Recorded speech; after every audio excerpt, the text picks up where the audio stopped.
Never Love a Goalie Part 2 is the 17th episode of the 5th season of Cheers. This is, of course, directed by the brilliant James Burrows, and as always, there will be spoilers from now as I talk about what happens in this episode and share some thoughts. I have quite a lot of notes, so bear with me. A lot of my notes are actually quotes from the episode. There were a lot of things that I really adored in this episode. So as I said, there will be spoilers from now. And it starts off with Sam in his office listening to some answer messages, initially from Carla, and then from Diane, and then from Woody, then Woody, then Woody, then Woody. I think Woody's second message was predictable. The third message was pretty amusing, and by the fourth message, I was laughing out loud, and I thought it was also a really fun way to recap some of the things from the previous episode, with Diane being on a jury and Carla and the issues with Eddie LeBec, and I'll talk more about those in a moment, and Sam's smile at the end of Woody's fourth message I just thought was adorable. We then have Norm and Cliff discussing new tax laws, and Norm is oblivious to these, which is funny because he's an accountant. But I did wonder if this was relating to genuine new tax laws in the States, because it's not often that Cheers references current events, and this is pretty typical for any sitcom. So whenever they mention something that's quite time-specific, it's quite interesting. The only thing I could find is that in October of the year before this was released, in October 1986, there was the Tax Reform Act of 1986. Maybe they're referring to that, or maybe they're not referring to anything specific, and they're not talking about current events. If anybody has any information on that, please feel free to let me know. I'd be very keen to find out more. They then talk about Eddie, and Cliff goes off on a tangent, and we have this brilliant exchange between Norm and Cliff, where Norm says to Cliff, "You're a walking encyclopedia." Cliff says, "Thank you, Normie."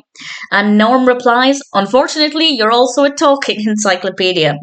Very much enjoyed that. We then cut, interestingly, to the jurors. And it's quite unusual for us to have this many supporting characters in an episode of Cheers, particularly at this point in the show. And obviously we have a different set that they use only very briefly, which is always interesting and always a good sign that they have quite a bit of money and that they're doing quite well, that they can either find or use a set. I don't know if this was built or if it's a location, but they can use that for a one-time thing. And I'm glad they did, because it's quite delightful. Diane is the only one among the jury who doesn't agree that Mr. Grant is innocent. And she starts to say that she can tell that he's somebody who could be capable of murder, and she kind of compares it to things she sees in Sam. And one member of the jury says, "Are you saying you're about to marry a murderer?" And another member of the jury replies, "No, don't stop her. Let her do it." Clearly, Diane she's been Diane. She has been Diane, and the jury are not necessarily her biggest fan. And then we find out that the victim has dropped the charges because she still loves her husband, which I imagine actually probably happens quite frequently. And that's the end of Diane's time among the jury. Though in true Diane fashion, it's not the last time that we hear about it. We then cut back to Cheers, and some of them are kind of bad talking Eddie, or at least Eddie's performance. Carla comes over, they pretend it's Eddie Fisher, but clearly she knows they're talking about her Eddie. And she's confident that things will turn around and that Eddie's bad streak of not performing well is going to change.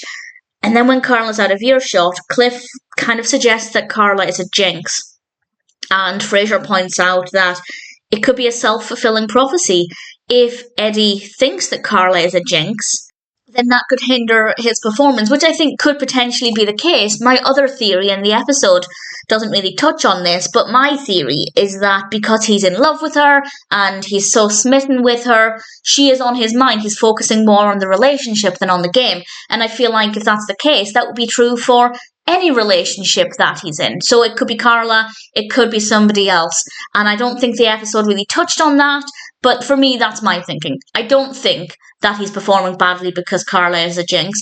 I think his game is affected because he's happy and in love and his mind is wandering elsewhere towards Carla. That's my theory. I'd love to know if anybody else thinks about this in any specific way. Diane then comes back in behind the bar. Great, she's back at work. I have more thoughts on that in a moment.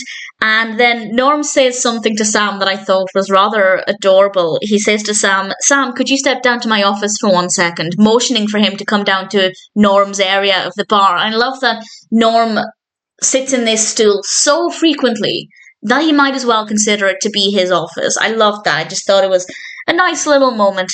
And they decide that they need to tell Carla that she is a jinx, or could be a jinx. And I don't agree with that. I don't agree with that in the slightest. But they decide to draw straws, and Norm drew the short straw. So he's about to tell Carla that maybe she's a jinx. And I just don't agree with this. I don't think it's anybody's place to say, hey, this person isn't performing well in their sport, so will you break up with them? It's not acceptable. But the bit I was about to mention with Diane having just come back to work from having missed a lot of work because she's on the jury, fair enough.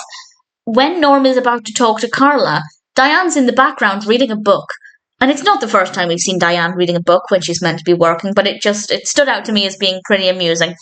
Before Norm gets to say anything to Carla, Carla asks Norm, do you think I'm a jinx? And Norm says no. And honestly, I don't think he said no because it was the right thing to do. I think he said no because he didn't know how to respond. But either way, I feel like that was certainly the right thing to say. And Eddie then comes into Cheers, and Carla and Eddie talk about it. And then, kind of out of nowhere, Carla turns around to him and basically yells at him to beat it. And she breaks up with him, and he leaves. And it's clear that he doesn't, to begin with, know what she's doing.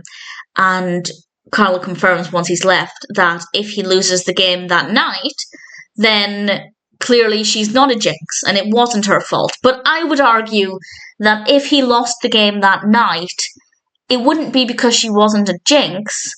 It would be because he was heartbroken and struggling with the breakup, and that would have made sense as well. But whatever makes Carla happy, whatever helps to provide her peace of mind, I think is the right approach for her. And then we cut to the game, and the bar is busy and rowdy as usually is when there's a sports game on, and Bill and Sherry Grand are in Cheers. The victim and, well, the victim's husband, I guess, is the best way to refer to him now that the charges have been dropped. And Diane approaches them. They ask her why she wasn't at the party, which seems like, I can't imagine that would ever happen with any jury ever, but nevertheless, Diane has found out that she wasn't necessarily liked by the rest of them, and Bill and Sherry Grand are seemingly getting along well. Bill orders a Bloody Mary, which is slightly awkward, and then Sherry asks him why there was a chainsaw in the kitchen, and we don't really get an answer to that. Diane goes over to Sam behind the bar, and she says something that I think is really fascinating. She says, and I quote, "It never ceases to amaze me how some people can be so ignorant of what is obvious to the rest of the world." Yes, Diane, that's your entire relationship with Sam. It never ceases to amaze me how much she and Sam just didn't realise what was right in front of them for many, many episodes. We then see Bill and Sherry arguing, and they end up leaving, and it's very, very awkward. But what's not awkward, for Eddie at least, is the game went well. And we see this look of disappointment and hurt on Carla's face as she comes to the conclusion that she must have been a jinx because Eddie's just done well in the game. And for somebody, I'm not superstitious. That being said, I won't walk under a ladder, but I'm not generally superstitious. And I find it hard to believe that anybody would dictate their own relationship based on superstitions. So it's interesting for me to have this kind of perspective with Carla because it's completely not something that I would believe in. And I feel like I don't want Carla to let superstition ruin her relationship, and actually things get interesting because she doesn't.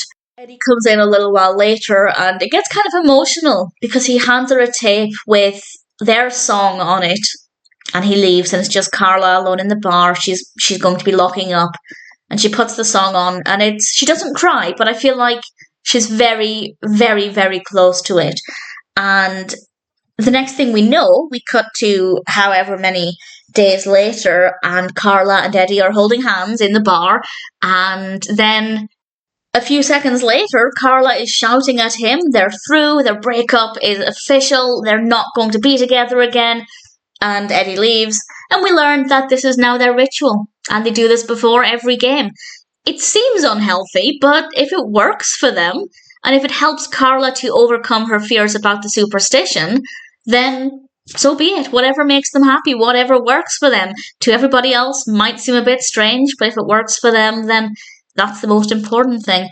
Really great episode. Really nice to see a lot of focus on Carla because, as I've mentioned before, Carla doesn't often get storylines of her own. And when she does, it's quite special, and this episode is certainly no different. Loads of really brilliant quotes in this episode. Definitely one that I found very entertaining, really thoroughly enjoyable, quite emotional at times, and I don't want to say too more about Eddie LeBec at this stage, but Never Love a Goalie Part 2 is, of course, a really great episode of Cheers.